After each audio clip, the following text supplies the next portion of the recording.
So I came out as a wannabe director. I think the whole of Malegaon. They are like a really, really film crazy town. What was a challenging part of making the Superboys of Malegaon? But that's the nature of the game and that's the nature of the beast. But I'm not going to tip off the competition and tell you. Of course not. Someone told you that women directors are jinxed. Sixth Sense. This week on InControversial, we're joined by a filmmaker who's changing and rewriting the narrative for women behind the camera. From the quirky charms of honeymoon travels, the haunting mystery of Talaash, and the patriotic punch of Gold, her films are bold, fresh, and deeply rooted in reality. The co-founder of Tiger Baby Films, meet Reema Kagti. Hi Reema, and thank Hi. you for making today happen. Yeah, and thanks for having me. I wouldn't have not had you on the show. So delighted that we could make today. But congratulations on Superboys of Malegaon. Thank you. And before we get anywhere close to that story, I really want to rewind a bit and ask about and meet the Supergirl of Assam, if I may say so. Tell me about your story and how did we get here? I mean, I'll start at where my interest in filmmaking started. I was in school, in boarding school in Delhi, and I think I was in class 9. Okay. And I bunked school and went to watch a film called Salaam Bombay. And I was always a film buff, and I'd never considered filmmaking as a career. Okay. But something about that film kind of really moved me deeply, and literally I went in as an audience, and by the time the end credits were rolling, I was like, this is what I need to be doing. So I came out as a wannabe director. That's lovely. And is this how you sort of envisioned and went with the story when you drew inspiration from the story of Superboys of Malegaon? Well, I mean, yeah, definitely there were a lot of parallels. Both Nasir and I are from the same generation, so there's similar kind of influences. Yeah. Especially like Mr. Bachchan or Bruce Lee. Both of us huge fans. Yeah. Apart from that, yes, I grew up in a small town.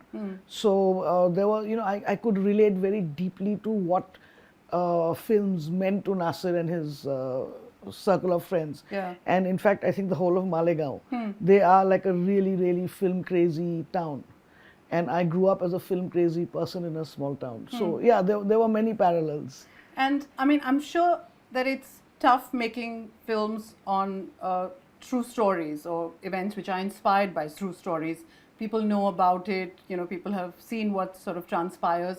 In this case, there was also a documentary on it. What was a challenging part of making the Superboys of Malegaon? I mean, obviously, because the documentary Superman of Malegaon is so charming, and we've all seen it. I'm a fan of the documentary, so it was really to up that. So, I mean, obviously, we had all the tools of fiction to help us, but it was really about going beyond real life in a documentary to actually what this group of friends in Malegaon making films at that time meant. And also in terms of, like immortalizing people, films do that. Yeah. So it was about upping, I think, the documentary. Not upping the documentary, but giving a dimension that the documentary doesn't already tell you. I mean, that's interesting. It's an interesting perspective you share. But was there a moment that sort of stayed with you long after the cameras had stopped rolling from, the sets of the story of Superboy? I mean, that happens, I have to say, quite regularly when you're working with very good actors. They do kind of, even when you're on the ground on a shooting day, you do, while it's playing out in front of you, you do kind of realize that somebody's giving a great performance. And that always kind of keeps you quiet for a bit. Yeah. And I'm sure, you talked about drawing parallels from your stories and Nasir's, and was there moments which reminded you of your early days when you set off into making films and writing stories? You were assisting on sets. Yeah, I mean, I think the most important thing when I met Nasir and then we started working on the film and, while interacting with him, I think it was his idealism and his love for films and the fact that he made films with no agenda. That really took me back to why I wanted to start making films in the first place. It was purely out of love for film, The rest of it comes much later. Your career and strategizing and all, that kind of stuff. Yeah, but I mean, if we were to talk about your early days, you've sort of assisted on the sets of Dil Chahta Hai, on Lagan, some iconic movies. Any lesson from your days of being an AD which you carry forward to the sets even today as a director when you're starting off a new project or working on something? Well, I think that though it's not necessary for people, there are many directors who never AD'd in that sense. But I think my experience as an AD sort of sets me up really well. I know as a director what I need to do when and what everybody else needs to be doing when. I'm not lost about the process of day-to-day filmmaking.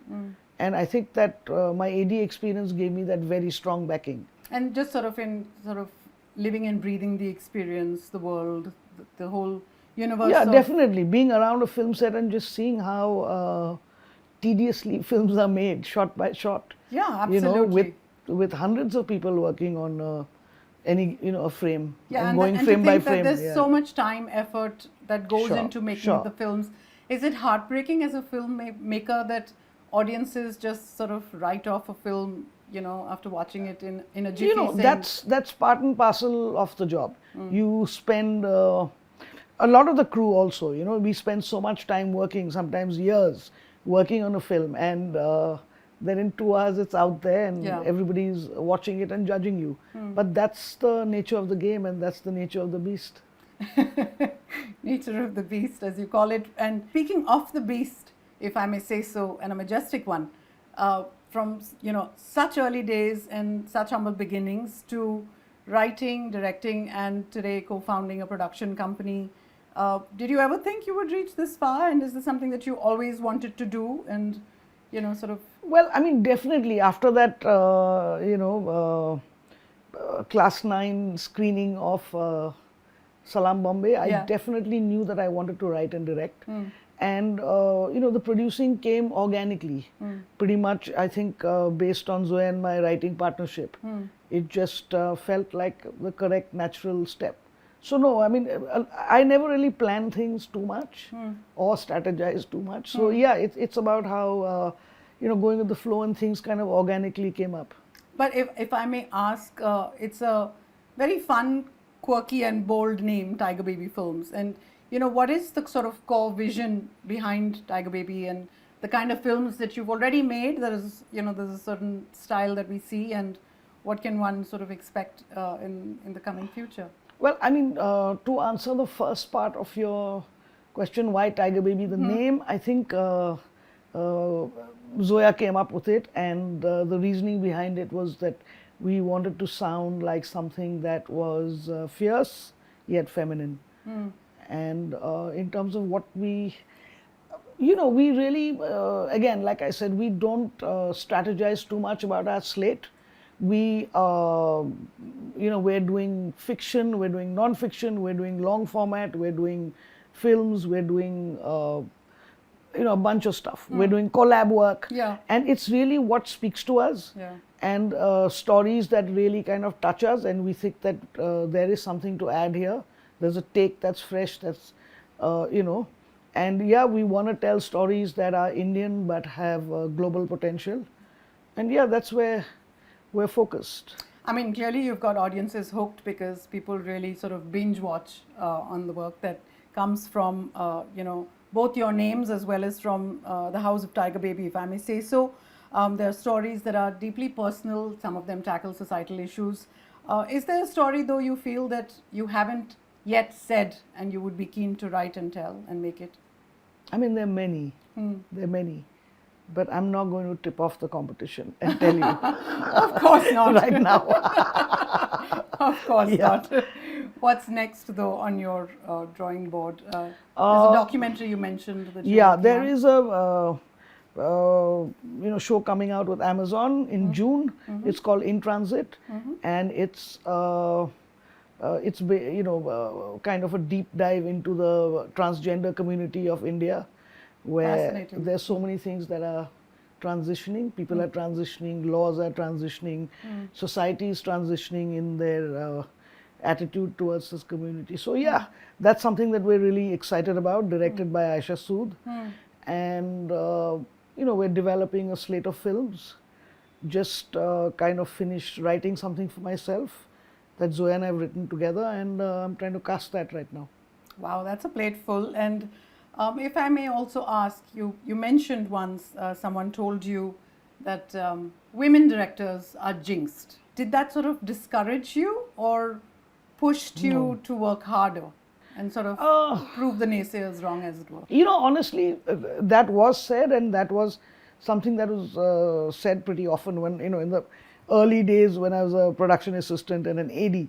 But, obviously, it didn't affect me too much. Clearly not. We're so glad. I don't think that, it stuck or in any way influenced me. No. Do you sort of mentor a lot of young filmmakers, especially, young kids from film schools?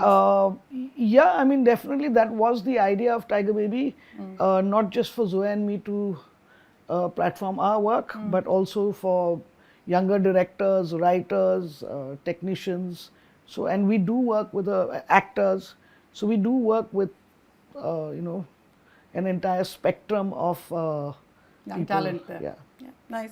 And if I can get you to spill the beans, Reems, how many times have producers asked you to perhaps tone down your work, make it a bit more commercial, more palatable? Not really, because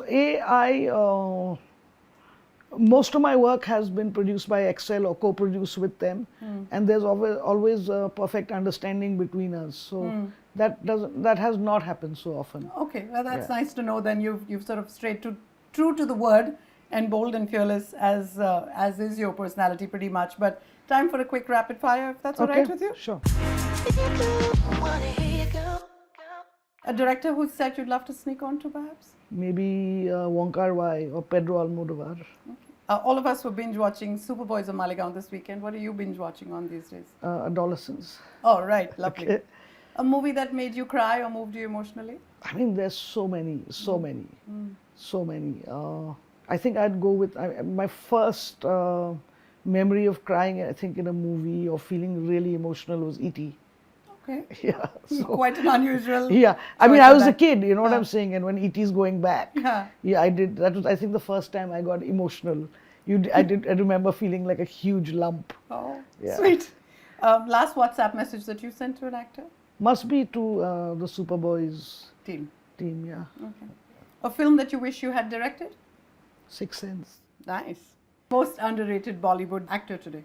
The thing is, there's so many that I don't know who would win this title of most. Yeah, but I think there's a lot of talent out there, and one way to look at it is, yes, it's very difficult to kind of break into this stardom, but in my view, it's also, with the advent of OTT and more work happening and niche films happening, there is, people are being able to platform their work more. And I think that definitely there's always room for more change and better. But if you ask me from, say, 15, 20 years ago, the scene is much better. And there's a whole host of actors who are coming up, and they're coming up the OTT route, they've come up the television route, or the regional cinema route, the feature film route. And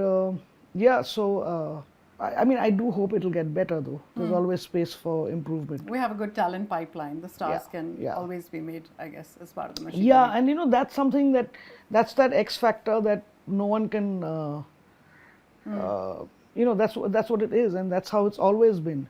So you don't know who is going to become the next star, but definitely I think that the Hindi film industry has a lot of good actors, and who can really carry good parts and give very good performances and carry a film. That's great. And lastly, in wrapping up, a trend in Indian cinema that you wish would just disappear forever?